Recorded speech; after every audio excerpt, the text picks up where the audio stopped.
Welcome back to the web show and part 2 of the feature with Rosario and her mum Isabel, and it was just pretty much a trip out looking back, being on the same street in New York in the Lower East Side. I had no idea where I was, and asking my mate Anthony if he knew where Rosario lived, and he goes, yeah, over there.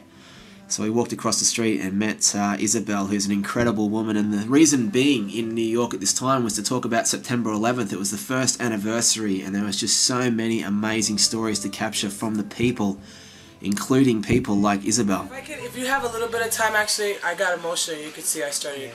Because September 11th was when Fernando Ferrer was running for mayor, and Mildred and I were working on that campaign. And we heard that the building had got hit by a plane. And I had my van, and I want to tell the people what we did because we haven't talked about it at all. Okay.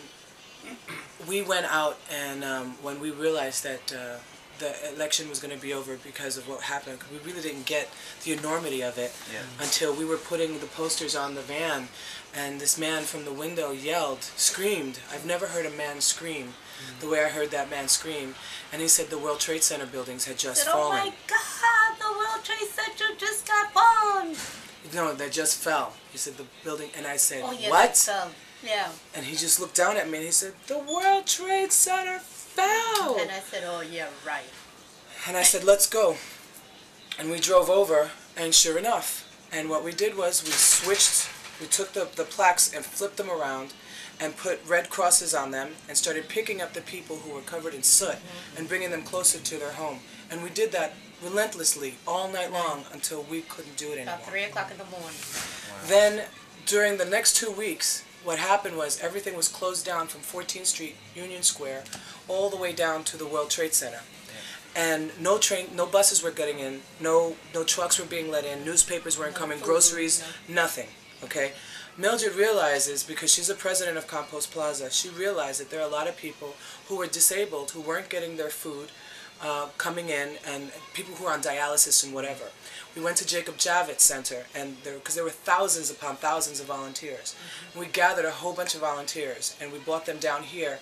There was a man who had come with a Mack truck from Massachusetts. He drove his Mack truck because he wanted to be of help.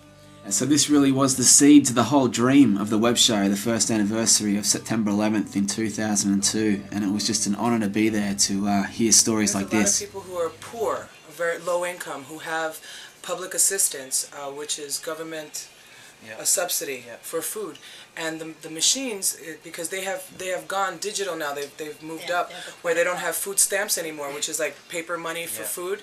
They have a card, and those machines were at the World Trade Center. So even if they could go shopping, they couldn't go shopping because their card wasn't being registered. So all these people were hungry. So we went to Pathmark and stuff. We got all these different foods donated. We went to the restaurants here so they could feed the volunteers.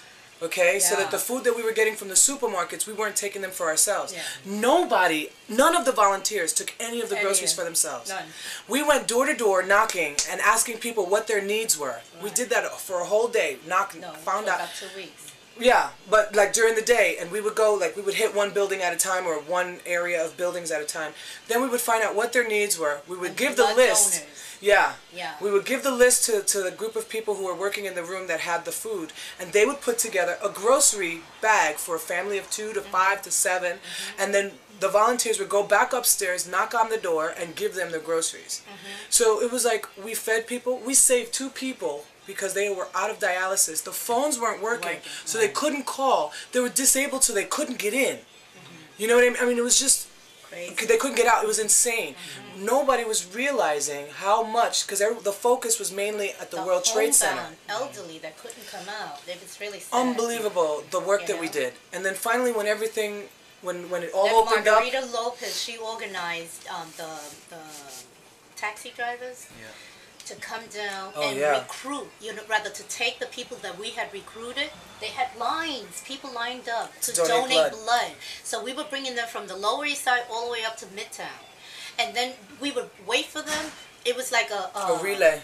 Yes, it was really nice because of the fact that everybody was waiting for hours. They didn't care how long they had to wait, as long as they were able to donate.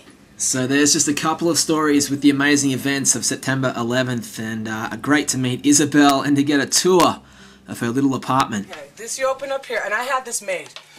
This is where the bedroom stuff is, which this is the bedroom. It opens up into a bed. Mildred, I'll show you quickly how this is my bedroom. And this is the dining room that I'm putting away right now, which is, this is the dining room here, and this is the dining room chair. Yes. And then it just kind of like goes like that. And the dining room's put away. And then here's the bedroom. Ta-da! Wow. Bedroom. There you go. Then when you put it back up, which only takes a second,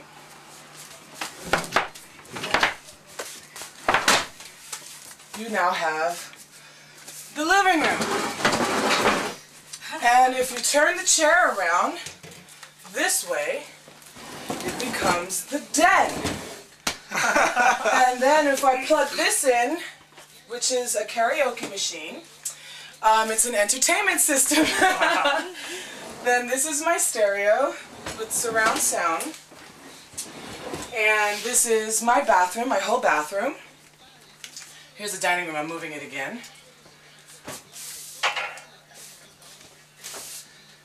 This is the bathroom, sink, and toilet. And then if you come over to this way over here, you will see this is the kitchen, where all the magic is done for food. Mm-hmm. And here's where my garbage goes. Everything is very small, except for the television. Of course, you have to have at least a 26-inch color TV. What do you like watching on that? What's your favorite? Movies that my daughter is in. Yeah, so it was days like this that the idea of the concept to me just became gold. Just people's stories from all around the world, including Isabel. There's my babies. That's Clay, and that's Rosario. Wow. The family name and the family beauty. I have done my duty.